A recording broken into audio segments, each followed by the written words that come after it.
Vote দিতে গিয়ে সন্তানের লাশ নিয়ে ফিরলেন মা। অবশেষে যমুনার বুকে দৃশ্যমান বঙ্গবন্ধু রেল সেতু। শুনছিলেন সংবাদ শিরোনাম, এবারে শুনবেন বিস্তারিত। শেরপুরের নকলায় মায়ের সঙ্গে ভোট কেন্দ্র থেকে বাড়ি ফেরার পথে অটোরিকশা থেকে পড়ে মুন্নি নামে 4 বছর বয়সী এক শিশু নিহত হয়েছে।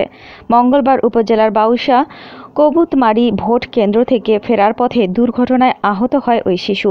পরে ময়মনসিংহ মেডিকেল কলেজ হাসপাতালে নেওয়া হলে রাতে তার মৃত্যু হয়। মুন্নি নকলা উপজেলার কবুতরমারি পূর্ব পাড়ার মিস্টারের মেয়ে। পুলিশ সূত্রে জানা যায়, মিস্টারের স্ত্রী তার মেয়ে মুন্নিকে সঙ্গে নিয়ে পার্শ্ববর্তী বাউসা কবুতমারি কেন্দ্রে ভোট দিতে যান। ভোট দিয়ে অটোরিকশায় উঠে বাড়ি ফিরছিলেন।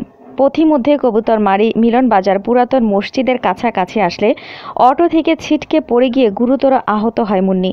পরে তাকে নকলা উপজেলা হাসপাতালে নিয়ে গেলে চিকিৎসক তাকে ময়মনসিংহ মেডিকেল কলেজ হাসপাতালে পাঠান। এরপর ময়মনসিংহ মেডিকেল কলেজ হাসপাতালে চিকিৎসাধীন অবস্থায় রাতে তার মৃত্যু হয়। নকলা থানার ওসি আব্দুল কাদের বলেন, শিশুটির স্বজনদের অনুরোধে ময়না তদন্ত ছাড়াই দাফনের অনুমতি দেওয়া হয়েছে।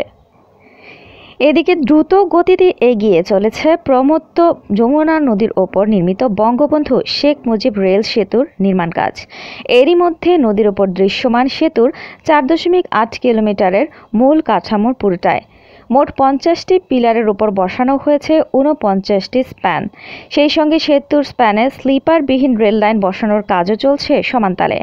পাশাপাশি সমানতালে এগিয়ে চলছে অ্যাপ্রোচ ডবল লাইনের রেলপথ বসানোর কাজও।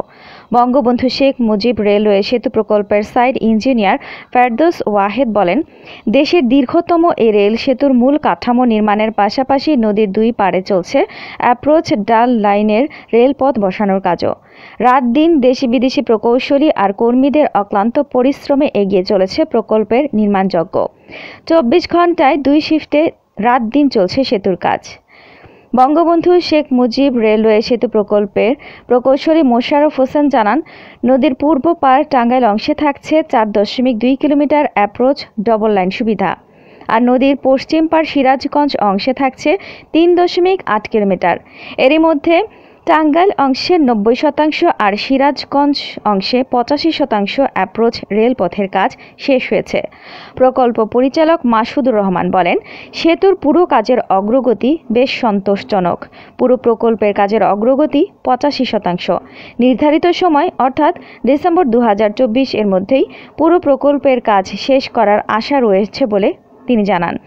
16,781 কোটি টাকা ব্যয়ে নির্মাণাধীন বঙ্গবন্ধু শেখ মুজিব রেল সেতু প্রকল্পটি বাস্তবায়ন করছে জাইকা। এরকম আরও অনেক ভিডিও পেতে নিউজ এক্সপোজার টিভির সাথেই থাকুন। চ্যানেলটি সাবস্ক্রাইব করুন এবং সাথে বেল আইকনটি বাজিয়ে দিন।